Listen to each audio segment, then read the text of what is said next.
আসসালামু আলাইকুম everyone, welcome back to my channel. আমি সুইটি রান্নাঘরে আবারও চলে আসলাম আপনাদের আন্তরিক ভালোবাসা নিয়ে। আজ পবিত্র জুম্মার দিন আমি গরুর মাংস রান্না করে আপনাদেরকে দেখাবো। প্রথমে তেল দিয়ে দিলাম, হাফ কাপ তেজপাতা অ্যাড করলাম, পেঁয়াজ অ্যাড করলাম,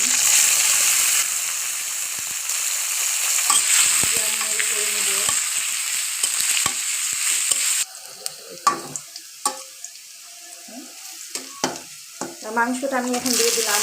মাংসটা ভেজে নেব।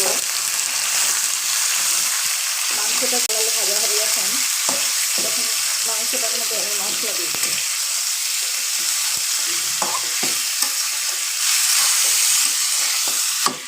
মাংসটা আমার ভাজা হয়ে গেছে। আমি এদের মশলা দিব মাংসের মধ্যে। 2 চামচ আদা রসুন বাটা দিলাম, 1 চামচ জিরা বাটা দিলাম, হাফ চামচ গরম মশলা দিয়ে দিলাম, হাফ চামচ হলুদের গুঁড়ো দিলাম, মরিচের গুঁড়ো দিলাম, তার মতো লবণ দিয়ে দিলাম।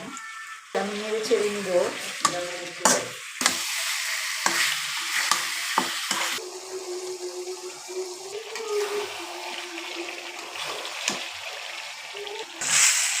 আমার মাংস রান্না হয়ে গেছে। ভালো করে আপনারা কষিয়ে এভাবে রান্না করবেন, খুব খেতে মজা লাগবে। এটি ভালো লাগলে অবশ্যই লাইক করবেন। আল্লাহ হাফেজ।